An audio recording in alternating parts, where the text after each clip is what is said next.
Why am I planting these flowers? For the bees. Not the bees! Yes, the bees. Welcome back, casual gardeners. I can't believe I haven't done a video about bees yet. They are so important, not just in our gardens, but globally.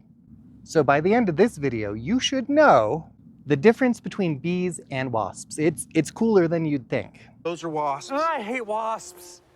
Some cool science-y facts about bees, and which bees are the most helpful in the garden, and how to attract, well, all the bees. So what is the difference between a wasp and a bee? It's not as simple as you think. It gets defined a lot of different ways. My favorite way is how they feed their young. Bees feed their young pollen and sometimes nectar. That's a bee thing. All the bees do that. Wasps feed their young with insects and spiders. So probably you and I, we'd rather be bee larvae than wasp larvae, because yuck. We can also think of them in terms of mouth parts. Wasps will have chewing mouth parts, while bees may sometimes also have chewing mouth parts, but also they'll have sucking mouth parts to get to that sweet, sweet nectar. Or we can look at them in terms of fuzziness.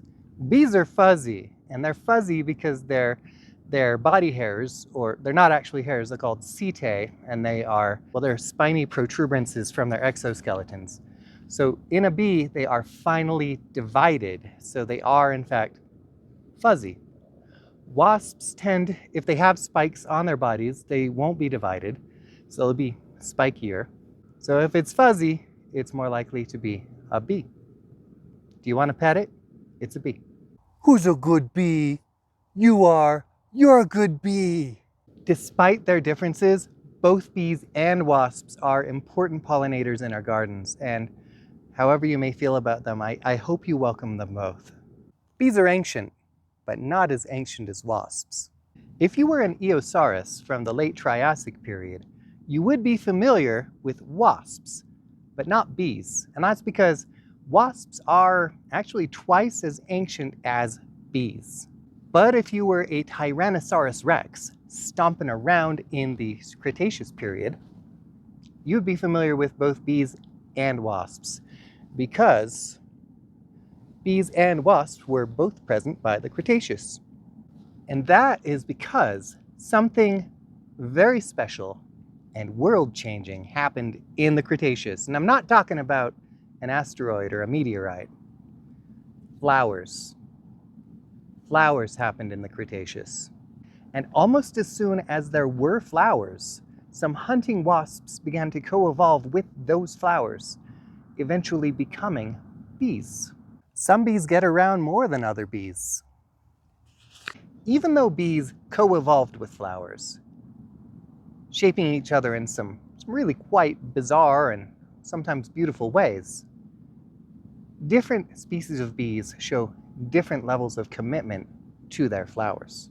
Some bees are very committed to certain species of plant. Some North American examples, because I'm in North America, would be squash bees and sunflower bees. Squash bees will only visit members of family Cucurbitaceae, or the squash family. They're mostly active in the mornings when squash flowers are opening. They are the primary pollinator of squash. Sometimes some honeybees, little bumblebees will get in there and do the job, but it is mostly squash bees in this garden that pollinate the squash. The sunflower bees are more dependent on sunflowers than the sunflowers are on them. There are a lot of promiscuous bees that will visit a sunflower, because sunflowers and the whole sunflower family are just freaking awesome sources of food for bees. Sunflower bees can be drawn to even a small patch of sunflowers, so if you have sunflowers at all, keep an eye open and see if you can spot some. So which bees are the most important in our gardens? Well, here in North America, we do have a top 5, and in no particular order they are carpenter bees. These guys are hated by a lot of people for the holes that they will chew in wooden decks, but if you just keep your deck painted and treated, they shouldn't be a big problem, and they are more good than harm. Wool carder bees. Really cool looking, almost look like wasps, but they do have some fuzzy tummies. Metallic sweat bees. These little guys are beautiful. Look for them in your garden. Blue orchard bees. As the name suggests, they are a metallic blue color. They look a little bit waspy. They're very shiny. I think they're lovely. And finally, everybody's favorite cuties, the bumblebees. Bumblebees are, I think, most people's favorite bee just because they're so fat and cute and fuzzy. So appreciate them. They're important. But I do think that any bees are better than no bees, so let's just try to attract them all. Luckily, there are ways to make our gardens more hospitable to bees. Most bees are solitary bees that nest in wood or plants or holes in the soil. So a good bee garden should contain a bee house as well as untouched soil and mulch areas that are left relatively undisturbed. So if they dig a hole in there, it's still going to be there when they come back. Many bees will need a water source. I like to use pans of water in my garden. I got one behind me here. Make sure you put some rocks in there so that if a bee falls into the water or is blown in by a stiff breeze, it can pull itself out of the water and dry out. We want to water them, not death trap them. Wasps will also visit your bee water. Learn to live with it. It's totally worth it. Choose flowers that are native to your region whenever possible. If you're watching this in Europe, your bee flowers may look a lot different from mine. Some flowers are better for bees than other flowers. Look for flowers that provide a natural landing pad for the bees. This yarrow is an excellent bee flower. It has a long bloom time and often reblooms if you deadhead it. Its broad umbels of tiny flowers provide an excellent landing pad for hungry bees. White, blue, yellow, and purple flowers are going to be a lot more attractive to bees just because of how they see the world than red flowers will. Members of the sunflower family, like this coneflower, are another excellent bee flower. They are compound flowers, so there are many small nectar sources around the center of the flower, and their outer petals, which aren't really petals at all, provide another excellent landing pad for bees. Bees are more likely to visit flowers that are good sources of nectar, just as people are more likely to visit restaurants with larger portion sizes. Although sometimes I really wish those restaurants would have smaller portion sizes because I may look like an adult, but I'd like to eat some dessert, please. Salvia provides abundant nectar for bees and is another plant with a long bloom window. You'll often find all sorts of bees buzzing around a salvia plant.